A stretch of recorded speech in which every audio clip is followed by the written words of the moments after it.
What's going on, guys? It is Trev. This one's going to be a little different. I want to talk to you about something that is kind of serious. Maybe something you don't really think about all that often. But I hope that you'll watch this. I hope that you'll hear my words. And I hope that you'll kind of consider it, take this a little bit to heart. I want to talk to you about a very taboo acronym, really, but it's been made into a word, FUD, F-U-D. It's an acronym. It's fear, uncertainty, and doubt. Most of us are aware of that. Not everyone is aware of it. And I want to give you, I want to give you kind of my idea about it, because FUD can be used in a couple different ways, and most of you don't really understand that. And I want to tell you what the couple different ways are, and I want to tell you how you can tell the difference between them, because one would do you harm. The other one would do you really good. So we all know, if you're on Twitter or X, or if you're in the Discords, if you're on Telegram, that very often there are people who will come into your community and just talk shit. They have an intention of scaring, some new people, right? Some people with a little less experience, into maybe selling their position. The reason for this is to benefit them, right? Because if they can give you some sort of fear, uncertainty, doubt, enough to make you sell and enough to make a lot of people sell, well, then the price will go down. They can scoop it up really low. And then you might see those same people come in and start, oh boy, things are turning around. They're getting great, right? The price goes back up, and this is how they take advantage of you. So when people call this out, they're absolutely right to do so to protect, the holders, to protect the people who really don't recognize it and could potentially be fooled by this. These people are evil. They're bad. They're just trying to make a buck. And they don't care what your situation is. They don't care what you lose out on. They will try to talk you out of your position so that they can get in cheaper and they can make money. It happens very often. So we call this FUD, and you'll see people in, whether it's Telegram or whatever, you'll see the moderators or the admins or maybe even the developers who have some sort of experience with this. You will see them recognize it and call it out. Maybe, these people might even get banned or whatever from the chat group. This is bad FUD because it gets a lot of people. But there is another way that FUD can be used, and I dare say more often than what we just talked about. FUD should be used this way. You're spending your money. You're getting involved in, or thinking about getting involved in a particular cryptocurrency asset. You're going to spend some of your hard-earned money on it. Now, if you're intelligent, you don't spend more than you can afford to lose, but we all know that that's not the case, because very many of us, and I say us, get involved in crypto and invest hoping for a change in circumstances, life-changing money, possibly, right? And that doesn't mean millionaire status. It could just mean, money to pay some bills that you might not have. But that's what we're hoping for. So when you're investing that kind of money, you should have fear. You should have fear that you could lose your money.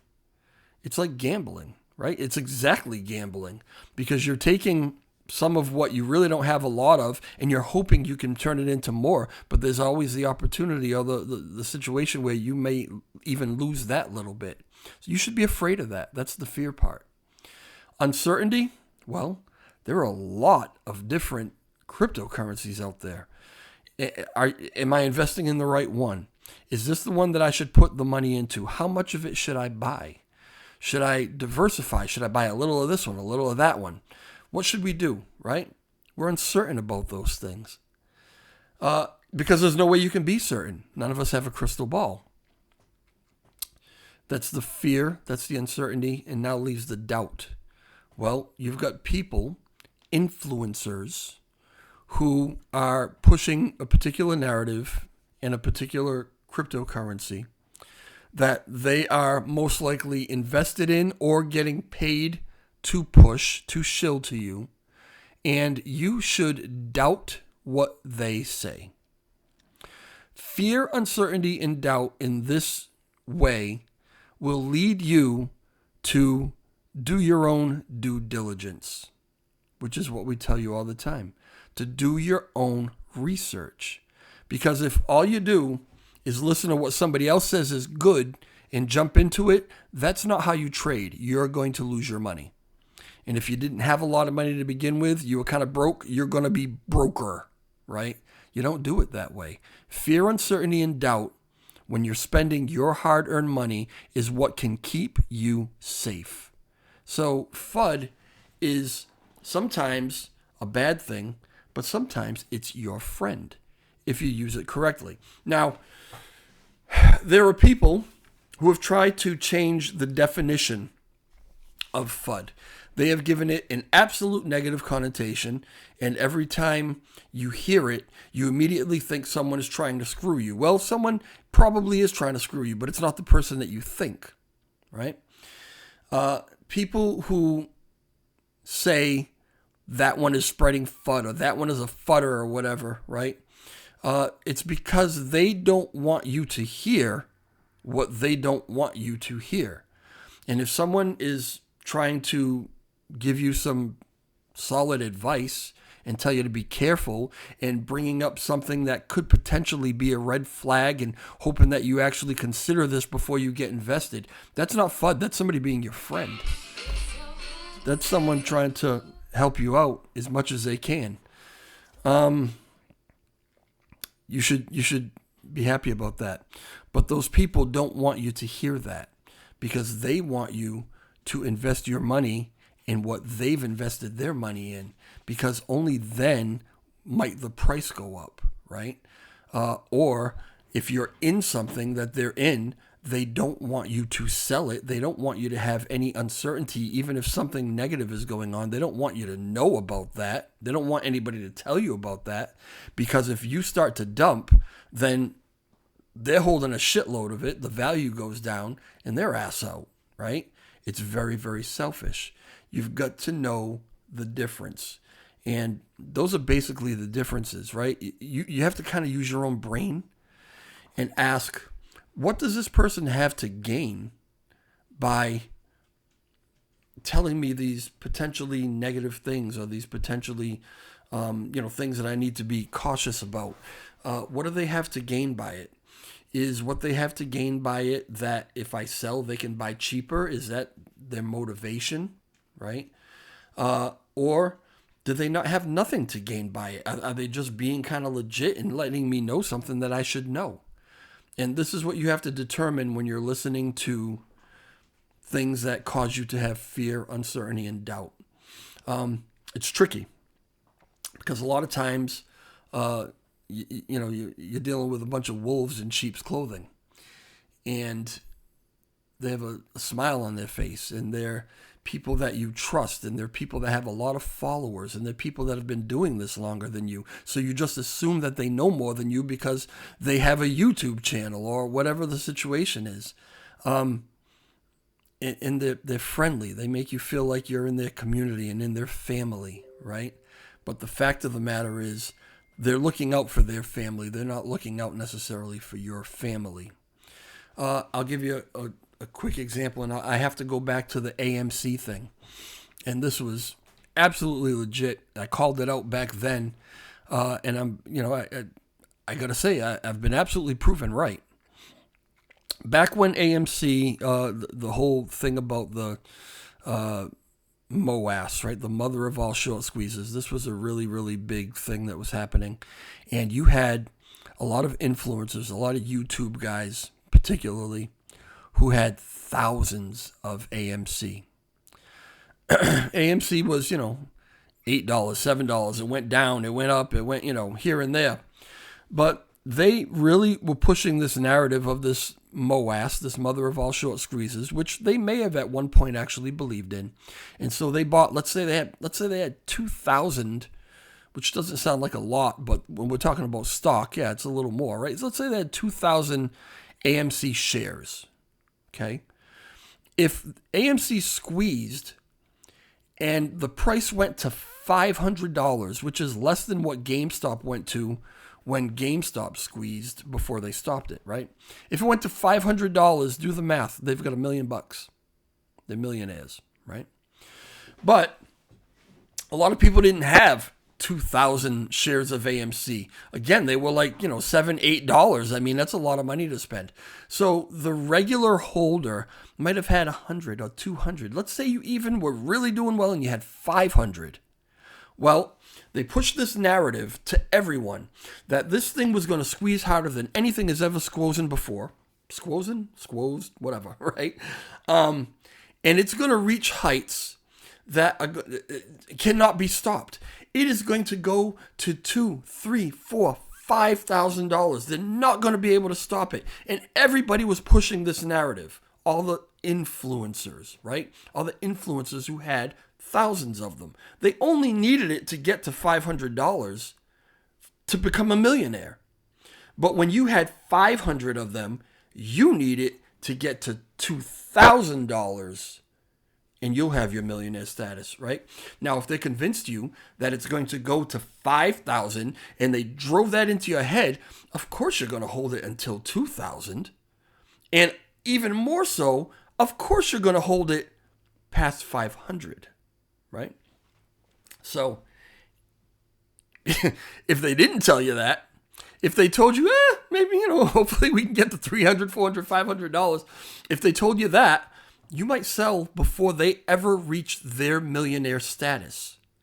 But by spinning this narrative to you, by being your friend and looking out for you and telling you exactly how you can be a millionaire, they were screwing everybody because they knew that once they reached X amount of dollars, they were out.